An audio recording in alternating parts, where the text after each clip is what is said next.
What's going on, y'all? This is Greg Said It, Outdoors Edition in good old Metro Atlanta, Georgia. And man, we have some exciting stuff coming. Shout out to B. Watts. We had another good conversation. We had good old Law Dog on there. And man, the things are heating up. The season is coming along. And, one of the things that I mentioned early in the conversation was something that I wanted to talk about. And it kind of was inspired by Cheney.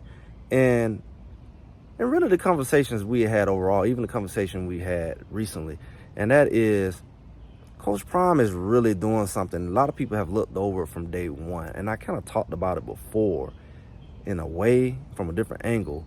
But Coach Prime has created a pipeline, not just for players, but for coaches coming out of the HBCU, and not just the HBCU, but the FCS level.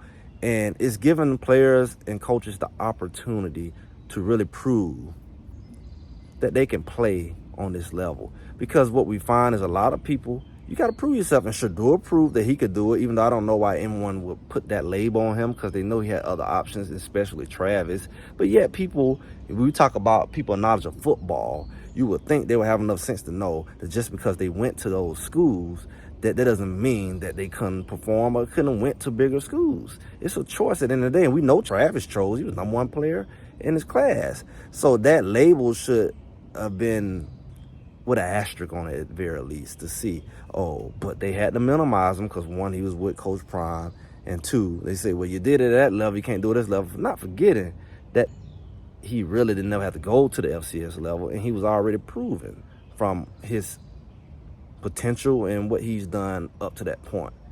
And what we are finding is a lot of people are minimizing players because of what level they come from. And what we see Coach Prime has brought over, we seen the thing last year with the line, and we already discovered and already admitted that the difference at these levels is the trenches.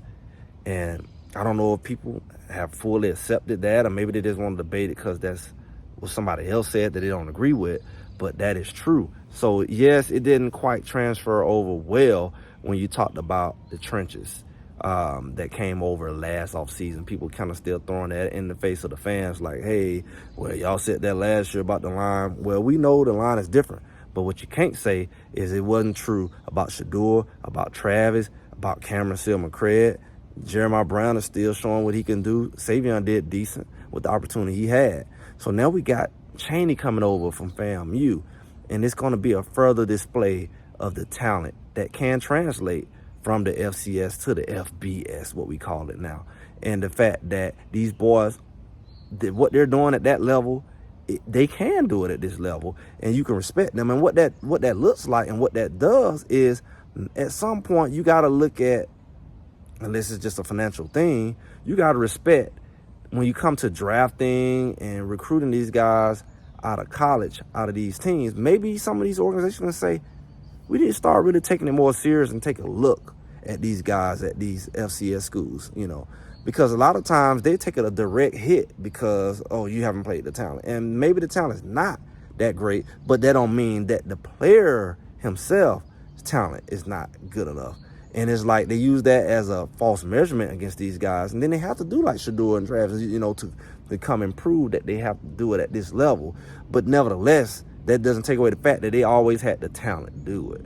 And sometimes a lot of guys have to take the rough way, the hard way to the NFL to be able to prove I can play with these guys.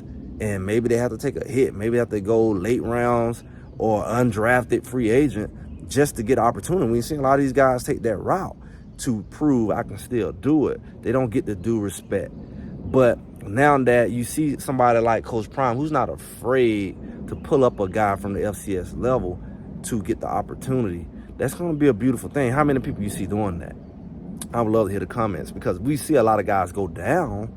We've seen a lot of guys go from FBS to FCS to get on the field, but we don't see a lot of guys that's really doing it at the FCS level get an opportunity. And then the ones who have, it ain't always turn out right. It don't always be a good example. But what Coach Prime is doing, what very few people talk about, is he is proven, his players are proven that it can happen. And you can write it off, or that is Travis Shedeur. But like I said, Cheney is going to be a big confirmation for this. We already see Sim Craig do it. Smaller guy, and he still played well.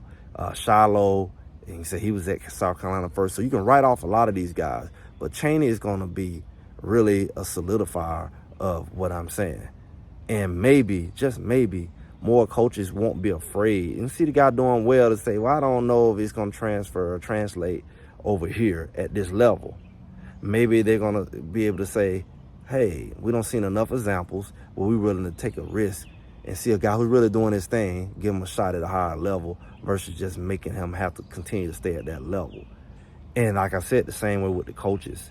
You look at a lot of the coaches and a lot of the recruiters and the staff that Colorado has, they not only came from FCS, they came from HBCU. So you getting both. You really, you know, when you look at the success, that's why you really want Colorado to be successful. I don't see how certain people don't want Colorado to be successful. They clearly is not bright enough to see the big picture.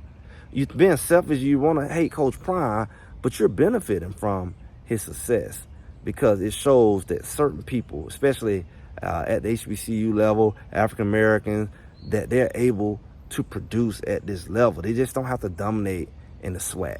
You know, we got a top recruiter that came over from FAMU who's brought some of his players. He brought Chaney over, Chainsaw over. So, you know, we know Coach Prime came from JSU and brought several of his staff. He brought Coach Danzy from HBCU. Coach Flea was at the HBCU at Howard. So a lot of these guys came from HBCU or FCS level schools. So when you see him bringing over a cornerback from Furman, which is, you know, a more of an FCS, you know, you look at the lower tier of Division I, it's a really positive thing what he's doing because he's continuing to break the traditions. He's continuing to break the mindset of what people think is possible. And I think that's what hurts people. They want to put people in a box where, you know, you can't do it at this level. Who says? And he's giving people the opportunity to prove that I'm good enough at that level. Don't tell me I'm not good enough at this level. And a lot of people, I don't know, maybe some people are afraid of it. It definitely makes it more competitive. You can't box people out. You can't box a coach out who hasn't coached for a lot of years but has the belief he can do it, the resources to do it, like a Coach Prime. It really opens up the realm of possibility. Some people say Colorado can't win because they're a new program and they haven't been established long enough. Colorado hasn't been a program that's been a valid competitor for years. How do they expect it just after 1 or 2 or 3 years to jump out there and compete with programs who've been consistent? That's your belief system. Colorado has the opportunity to break a lot of the, I don't know, for lack of a better term, stereotypes. They have the opportunity to change the norms and the mindset around a lot of stuff and breaking the traditions, breaking the standard. That's what Coach Prime really represents. People just have a hard time expressing that. Maybe not the haters who just repeat what they hear or just, you know, jump on the bandwagon against a person. Some people jump on the bandwagon for a person. But the people who really concerned about it, that's what it really boils down to. How dare you? How dare you try to do things outside of the traditions? How dare you try to do things your way and not do them the way everybody else has been doing them and should do them? And he's straight up saying, I'm not going to do it my way. So we got to make sure you know that your way is going to fail. And that's what I feel like. It's like a systematic approach. Because if he come in and do it all kinds of ways, then it opens up the door for all kinds of people who normally couldn't enter that door because they didn't meet the requirements. They didn't meet the steps, the prerequisites. He's getting rid of the prerequisites for both coaches and players. And that's exciting. Everything else changing. The portal changed, everything. Why not? Let the man do what he do. And let's see. Hey, that's exciting. That's why I'm here. People say, hey, be fans and this and that. I'm not a fan. I'm just the closest thing I am to a fan is supporting this movement because I want to see it work. Not in the hopeful, wishful thing, but I believe that it could work, and him having an opportunity to show it work is a beautiful thing. And I'm here for it. But I'm just Greg. Greg said, and make sure y'all like, share, subscribe. And as always, I'll talk to y'all soon.